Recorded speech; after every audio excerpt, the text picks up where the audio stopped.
Board परीक्षा YouTube channel आपका हार्दिक स्वागत करता है। आज का ये वीडियो कक्षा 12 के गणित विषय से संबंधित है और हम जो पुस्तक आपके सामने हल कर रहे हैं उसका नाम है NCERT और अध्याय चल रहा है सदिश बीजगणित vector algebra exercise 10.4।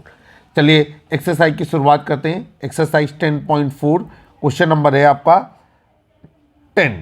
Question number 10 में क्या कहा जा रहा है? आपसे कहा जा रहा है कि एक समांतर चतुर्भुज का क्षेत्रफल ज्ञात कीजिए। इसकी संलग्न भुजाएं वेक्टर ए और वेक्टर बी के रूप में दी गई हैं जिनका मान निम्नलिखित है। आइए भाई चलते हैं। तो यहाँ पर लिखेंगे समांतर चतुर्भुज की संलग्न भुजाएं, समांतर चतुर्भुज की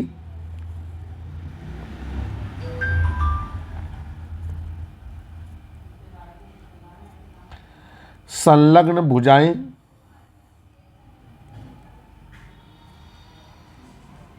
और ये हो जाएगा आपका वेक्टर ए बराबर, और वेक्टर ए का मान है हमारा आई cap minus j cap plus 3k cap, और वेक्टर बी बराबर ये है आपका 2i cap minus 7j cap plus k cap. नीचे आपसे कहा जा रहा है कि समांतर चतुर्भुज का क्षेत्रफल ज्ञात कीजिए। समांतर चतुर्भुज का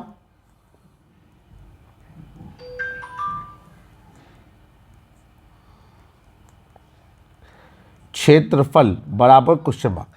आइए भाई, हम सभी लोग जानते हैं कि समांतर चतुर्भुज का क्षेत्रफल होता है mod of vector A cross vector B. तो हम लोगों को क्या निकालना है? हमको सबसे पहले vector A cross vector B निकालना है और इसके बाद समांतर चतुर्भुज के क्षेत्रफल का फार्मूला लगाएंगे। तो यहाँ पर नीचे लिखेंगे हम लोग vector A cross vector B. Vector A और वेक्टर बी का मान रख दीजिए। ये हो जाएगा i cap minus j cap plus 3k cap cross, ये हो जाएगा आपका 2i cap minus 7j cap plus k cap. अब नीचे चलते हैं। आपको पता है सदिश गुणन किस तरीके से किया जाता है? इस तरीके से हम लाइनें खींच लेते हैं, i cap j cap k cap लिख लेते हैं। फिर हम लोग दोनों सदिशों के i j k के गुणांकों को नोट करते हैं। तो ये हो जाएगा 1 माइनस 1 और 3, ये हो जाएगा 2 माइनस 7 और 1। इसके बाद हम लोग शुरू करते हैं सवाल को हल करना, और ये हो जाएगा आपका आई कैप ब्रैकेट पे। देखिए आई कैप वाली लाइन कट जाएगी और बचेगा -1 3 -7 और 1। इसके बाद हम लोग सवाल को आगे हल करना शुरू करते हैं। ये हो जाएगा आपका, हम लोग सबसे पहले क्या करेंगे, -1 का गुणा 1 में करेंगे तो ये आएगा -1, माइनस लगाएंगे। फिर -7 का गुणा 3 में करेंगे तो ये कितना आ जाएगा, 7 3 21, माइनस का 21। इस तरीके से और नोट डाउन करेंगे। फिर माइनस जे कैप कर देंगे। इसके बाद 1 का गुणा 1 में करेंगे तो 1 आएगा, और 2 को गुणा 3 में या 3 का गुणा 2 में करेंगे तो 6 आएगा। इसके बाद प्लस का k कैप कर लेंगे, और k कैप के बाद -7 का गुणा 1 में करेंगे तो यह -7 आएगा, और माइनस लगाएंगे, 2 का गुणा -1 में करेंगे तो ये -2 आएगा। इस तरीके से अब इसको सिंपलीफाई करके नोट करेंगे तो ये हो जाएगा आई कैप, ये हो जाएगा -1 प्लस 21, ये हो जाएगा माइनस जे कैप। इसके बाद इधर हो जाएगा -5, और ये हो जाएगा प्लस का k कैप, और ये हो जाएगा आपका -7 प्लस 2। एडजस्ट करते हैं तो ये हो जाएगा आपका 20i cap plus 5j cap, और फिर यहाँ पर हो जाएगा -5k कैप। आपको पता है धन ऋण का गुणा ऋण, ऋण धन का गुणा धन, ऋण ऋण का गुणा धन, और धन ऋण का गुणा ऋण। ठीक, चलिए धन धन का गुणा धन, धन ऋण का गुणा ऋण, ऋण धन का गुणा ऋण, और ऋण ऋण का गुणा धन। अब हम लोग क्या करते हैं, हम लोग mod of vector A cross vector B का कैलकुलेशन कर लेते हैं। चलिए हम उसके लिए तैयार हैं। हम नोट डाउन करेंगे।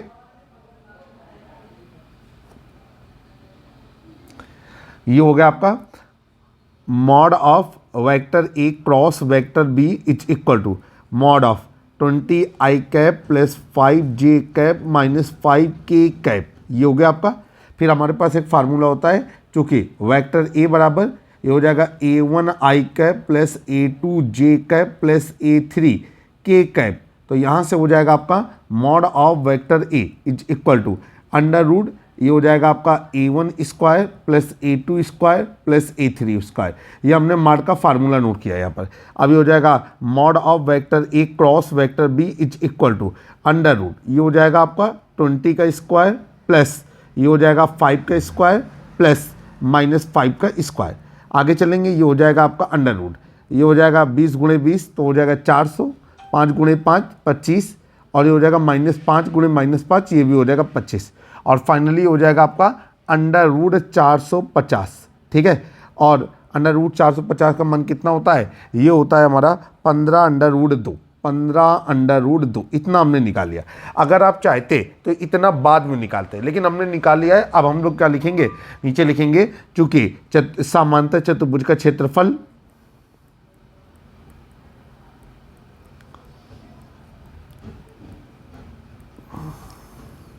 बराबर 1/2 और ब्रैकेट में वेक्टर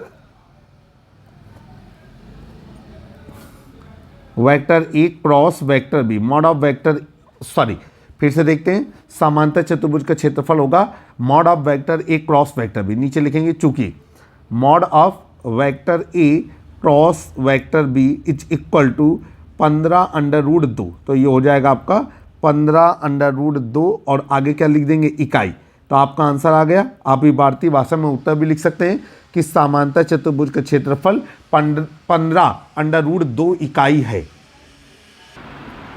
दोस्तों गर्मी बहुत ज़्यादा है, इसलिए मुझे जो भी रिकॉर्डिंग करनी हो रही है वो सब मुझे फ़ैन चला करके रिकॉर्ड करना पड़ता है। आई होप कि आप फ़ैन की जो हल्की हमिंग आपको सुनाई दे रही है उसको आप इग्नोर करेंगे और ये आपकी पढ़ाई में व्यवधान नहीं डालेगा। क्वेश्चन नंबर 11 आपकी स्क्रीन पर देखिए। क्वेश्चन नंबर 11 क्या कह रहे हैं कि मान लीजिए कि सदिश वेक्टर ए और वेक्टर बी इस प्रकार हैं कि मॉड ऑफ वेक्टर ए बराबर 3 और मॉड ऑफ वेक्टर बी बराबर अंडर रूट 2/3। तो यहाँ पर लिखेंगे कि mod of vector A is equal to, हमको दिया गया है कितना 3, और mod of vector B is equal to हमको दिया गया under root 2/3।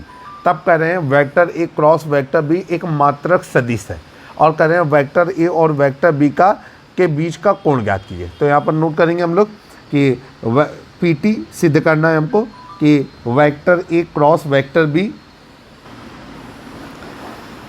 Vector A cross vector B एक मात्रक सदिश है, मात्रक सदिश है।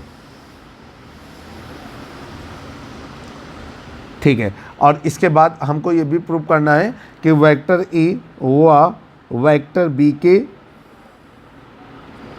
बीच का कोण थीटा बराबर। ठीक, आइए अब यहाँ पर हमसे क्या कहा जा रहा है कि यहाँ पर हमसे कहा जा रहा है, अच्छा ये नहीं सिद्ध करना कि वेक्टर ए और वेक्टर बी मात्रक सदिश है, हमको सिद्ध करना है यहाँ पर हम लिखेंगे तब। ठीक, और हमको ये जो चीज़ पीटी यहाँ पर लिख दिया है वो पीटी हमको यहाँ पर लिखना होगा। हमको ये चीज़ सिद्ध करनी है कि वेक्टर ए और वेक्टर बी के बीच का कोण क्या है। तो इसे पीटी क्यों बोलेंगे, ये तो सीधे क्वेश्चन है। फिर से एक बार सवाल को समझते हैं। कहा जा रहा है कि वेक्टर ए व वेक्टर बी इस प्रकार है कि मॉड ऑफ वेक्टर ए बराबर 3, मॉड ऑफ वेक्टर बी बराबर अंडर रूट 2/3। तो कह रहे हैं ऐसी स्थिति में vector A cross vector B एक मात्रक सदिश है। अब आगे आपसे क्या कहा जा रहा है, अब आगे आपसे कह रहा है कि आप ये बताइए कि वेक्टर ए व वेक्टर बी के बीच में कोण कितना होगा। चलिए भाई हम लोग शुरू करते हैं। यहाँ पर ये हो गया आपका, चूँकि vector A cross vector B is equal to mod of vector A into mod of vector B, और ये हो जाएगा साइन थीटा इन कैप। ठीक है, अब इसलिए अगर हम इसका मॉड निकाल लें, mod of vector A cross vector B is equal to, तो ये हो जाएगा आपका mod of vector A into mod of vector B, और ये रह जाएगा आपका साइन थीटा, इन कैप खत्म हो जाएगा। अब हम लोग आगे चलेंगे, मॉड ऑफ वेक्टर ए और मॉड ऑफ वेक्टर बी के जो वैल्यू दिए गए हैं तो उनको नोट डाउन करेंगे और नीचे लिखेंगे चूँकि vector A cross vector B मात्रक सदिश है, चूँकि vector A cross vector B एक मात्रक सदिश है, और आपको पता है मात्रक सदिश का परिमाण क्या होता है, एक मात्रक सदिश है, इसलिए mod of vector A cross vector B is equal to 1। अब ये हो जाएगा 1 is equal to mod of A का मान रख देंगे तो ये हो जाएगा 3, मॉड ऑफ बी का मान रख देंगे तो ये हो जाएगा √2/3 और ये हो जाएगा आपका साइन थीटा। आगे चलेंगे, ये और ये कट गया, नीचे हो गया आपका √2 साइन थीटा बराबर 1 और यहाँ से आगे आपका साइन थीटा बराबर 1/√2। अब इसके बाद हम लोग नीचे लिखेंगे चूँकि sine 45 degree is equal to 1/√2, तो ये हो गया आपका sine theta is equal to sine 45 degree और कंपेयर कर देंगे तो theta is equal to 45 degree आ गया।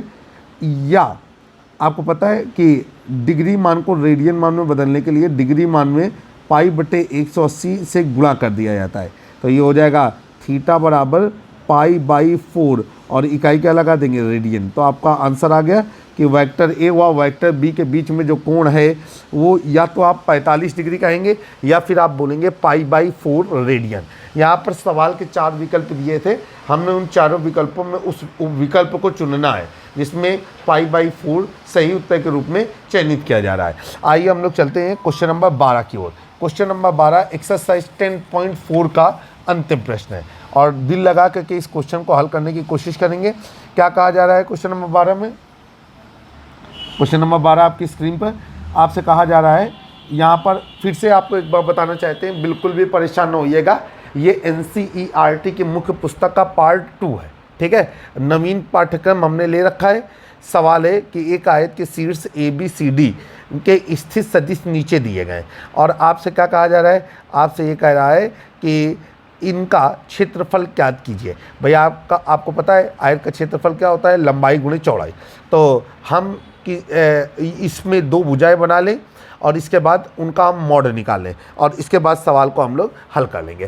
फार्मूले याद होना बहुत ज़्यादा ज़रूरी है। गणित और विज्ञान की एक खास पहचान है, आप सवालों को तभी हल कर पाएंगे या हैंडल कर पाएंगे जब आपको उनके फार्मूले अच्छी तरीके से आते होंगे। तो यहाँ पर लिखेंगे आयत के चारों शीर्ष, यहाँ पर लिखेंगे आयत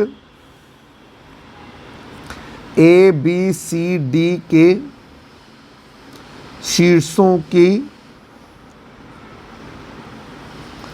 स्थिति सदिश। चलिए भाई, अब यहाँ पर नीचे लिख देंगे शीर्ष A की स्थिति सदिश और भैया हम इसको नाम देंगे वेक्टर OA, ठीक है। और ये हो जाएगा आपका कितना दिया गया है, नोट डाउन करेंगे। ये हो गया आपका -i प्लस 1/2 गुणे j और प्लस 4k। इसके बाद शीर्ष B की स्थिति सदिश और ये हो गया आपका vector OB is equal to, ये दिया गया है आपका i प्लस 1/2 गुणे j प्लस 4k। फिर इसके बाद शीर्ष C की स्थिति सदिश और ये हो जाएगा vector OC is equal to, ये हो जाएगा आपका i माइनस 1/2 गुणे j प्लस 4k। और इसके बाद नीचे लिखा हमने शीर्ष D की स्थिति सदिश और ये हो जाएगा आपका vector OD is equal to, ये हो गया आपका -i माइनस 1/2 गुणे j और प्लस 4k। इतनी चीज़ें आपको दी गई हैं। देखिए यहाँ पर आयत है, इसीलिए आपने देखा कि 2 शीर्षों की स्थित सदिश समान है। अब यहाँ पर हम लोग क्या निकालते हैं, भुजाएं निकालते हैं। हम भुजा AB और AD के बारे में कल्पना कर चुके हैं, आप चाहें तो दूसरी भुजाएं ले सकते हैं, ठीक है। यहाँ पर हो जाएगा इसलिए भुजा AB बराबर, और ये हो जाएगा आपका ये vector OB minus vector OA। Vector OB क्या है आपका, ये है आपका i प्लस 1/2 गुणे j प्लस 4k। और इसके बाद OA क्या है आपका, ये माइनस i प्लस 1/2 गुणे j और प्लस 4k। फिर नीचे हो गया आपका i प्लस 1/2 गुणे j प्लस 4k और प्लस i माइनस 1/2 गुणे j माइनस 4k। आगे चलेंगे। अब हम लोग क्या करेंगे कि इन दोनों को कैंसिल कर देंगे, ये ऐसे कैंसिल हो गया और ये क्या, ये इस तरीके से कैंसिल हो गया और हमारा क्या बचा, हमारा बचा 2i। ठीक है। अब हम लोग नीचे निकालेंगे, इसलिए mod of vector A B, ये हो गया आपका मॉड ऑफ 2i कैप।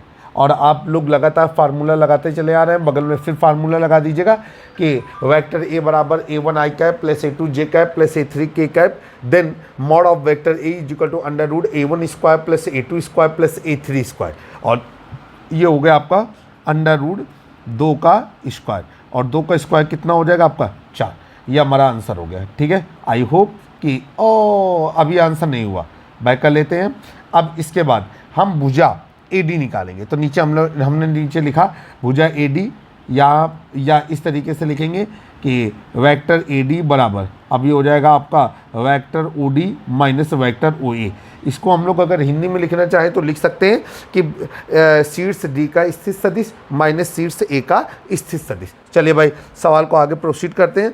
अब यहाँ पे क्या आया, ये वेक्टर OD कितना दिया गया है, ये दिया गया है, हमने नोट डाउन किया है, आप भी साथ समय नोट डाउन कर लिया करिए। माइनस I कैप माइनस 1/2 गुणे J कैप और प्लस 4K कैप, और वेक्टर OA क्या है, ये आपका माइनस I कैप प्लस 1/2 गुणे J cap plus 4K cap. आगे चलते हैं।